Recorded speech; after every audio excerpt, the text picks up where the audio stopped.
Hey everybody, this is Praxis. I have a mouse in this bucket. It's inside of a trap inside the bucket, and I caught it over in the east greenhouse. The east greenhouse is still not completely sealed up. There are some ways for mice to get into it, and I've been catching them in there because we like to open up the house to the greenhouse. And when we open up the doors to the house to let in the warm air from the greenhouse, I don't want mice running in. So whenever we can, we catch them, and I'm bringing them down here into the woods, and you'll see where I'm bringing it down. But on the way, I wanted to talk about something that's been a video topic that I've promised that I would share with you guys for a little while, and that relates to I asked my boy this morning if he'd like to come and release the mouse, and he wasn't dressed yet, so he just elected not to. But it reminded me that I want to do this video about getting kids in your family to participate more. I have been trying out some techniques that have been working pretty well. I mean, obviously this morning, I'm the one bringing it down, but I have been trying some techniques that have worked pretty well, and I think it's always great to be able to share what works, what doesn't work with people, and maybe you might want to try some of this stuff out. Maybe you'll get some use out of it. Obviously, not every technique works with every family, works with every kid. One's in it might work for a while with me, and then maybe it won't work anymore. But nonetheless, figured I'd share it with you on my way down to release the mouse, and I'll show you where I drop it off. We go across a stream over here to make it so that the mice don't just run back to the house. Hopefully they're not going to try jumping over the stream.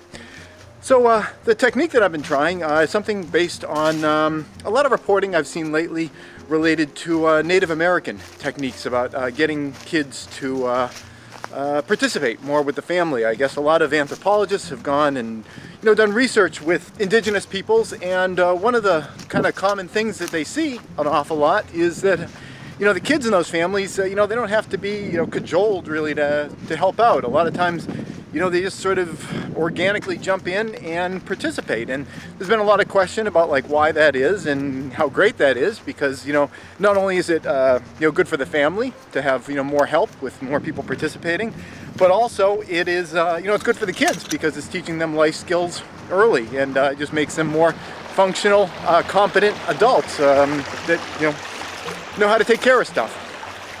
We're down by the stream right here right now, so this is the stream. We put them across on the other side of it so mice can't jump across. So the technique that I've been hearing a lot about, and before I go on about that, to say this is something we've been working on here, is just kind of making this area a little bit more livable. When my boy plays down here, I oftentimes like to do some site work, and made this stone wall that kind of acts as a barrier for the water. This area back here actually used to all be just mush and swill, and now it's kind of a nice grassy area. There's a couple of hammock stands up here, and just the other day when I was here, I always like to be busy. Even when my boy's playing, I like to do something. I was working on these steps because when people were stepping up, they were kind of wrecking the slope there. So I've been putting in these stone steps here. So anyway, back to getting kids to participate and help out. So the technique that I've been reading a lot about is the idea of engaging kids in things even if they are not really going to be helpful. I know that something that I was doing that wasn't really very effective, I guess I want to say, is asking for help from my boy when I kind of needed help, or asked for help with something that was kind of like a complete task, and thinking that my boy can help with that, and that will give him kind of a feeling of accomplishment that he can do this whole complete task. And I didn't feel like that was working out very well. I wasn't getting a lot of buy-in with it. So this technique that I was hearing about was, well, you know what, I'm going to leave you in suspense, because we're at the place where I usually drop the mice off. Right here. Got the camera on a tripod. I'll just set it down here. You can see the event as it unfolds. I usually like dropping mice off near some kind of a structure or something where they can maybe find habitat. There's a stone wall that runs all along here. I mean, this is just a big boulder at the end of it, but there's a stone wall all the way down. When I release them out of these traps, I just pop open the doors. Yeah, well, he's going to run right out. There he goes. And he just goes right into the nooks and crannies of the wall there. If they don't go out, sometimes you have to take a stick and kind of, shoo them through there. So anyway, that's done. My best bait that I can use for catching mice, I find, everyone's always like, oh, mice, they like cheese. Maybe they do, but you know what they really like is peanut butter. I find that peanut butter is one of the favorite foods of mice, and I happen to have some rancid peanut butter that I made several years ago, and it's a perfectly good use of it because we're not going to be eating it. I bought some peanuts and I ran them through a grain mill, which you can also use to make nut butters with, and I didn't use it up and it went rancid, so I just kept a little bit of the rancid stuff in a jar, keep it in the refrigerator, and whenever I need bait for mice, the peanut butter, it throws out a lot of aroma, so it draws the mice right in, and I found that it's worked really well for catching mice. And I like, waste not, want not, which is not actually from the Bible. I always thought that was a biblical quote, waste not, want not. Apparently it's not actually in the Bible. It's been attributed incorrectly to, some kind of Bible source, but it's not from there. It's a good quote, but, not from the Bible apparently.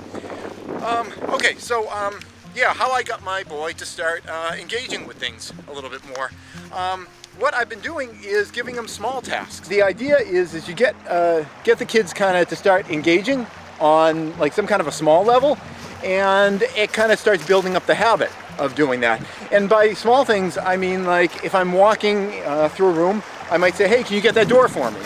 Now that door might be something that, I could open up myself. It's not a huge deal, but it's a little bit of help, and it's an easy thing for him to do. So that's what I started. I started off asking him to help me out with things that were really small. So he would just kind of get into the habit of, when someone asks you to help, he gets up and he does it because it wasn't a lot of effort on his part, and that started creating the habit in him to say, yeah, okay, I'll help you with that. When I was putting this video together, I realized that I was really vague when it came to examples of, sorts of, asks that I was sending over at my kid to kind of get him into the habit of saying, yeah, sure, I'll help out. I mentioned that I'd ask him like, hey, could you open the door for me if I've got stuff in my arms? But there were a lot of other things too, and I'm sure you have, ideas of your own of things that, might work for you, but I might as well share some of the things that I was doing. And just for example, like things like, hey, could you turn on that light switch when I'm in the kitchen? If he happens to be in the kitchen, I might say, could you get a spoon out of the drawer for me? Or, after a little while, things like, my boy likes measuring and stuff. So if I was making something, I might say, hey, could you fill up this measuring cup with, a cup of water for me?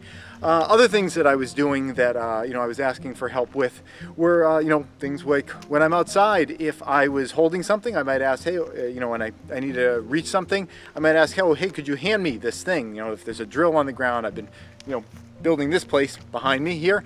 If I needed to, grab a drill or something, I might say, hey, could you just, hand me that drill, or could you grab me a screw? Really, really tiny things. It only take like, maybe like 5 seconds of his time. But again, the idea is to, get that buy-in. So like he gets used to the idea that when someone asks for help that, he jumps in and he helps. And, once I get into that kind of like 5-second sort of, tasks, then, you can graduate up to like, longer and longer tasks once that kind of habit gets, established. That's it. Let's go back to the rest of the video. And after I did that for, several weeks or a month or something like that, we started introducing things that were a little bit more complex.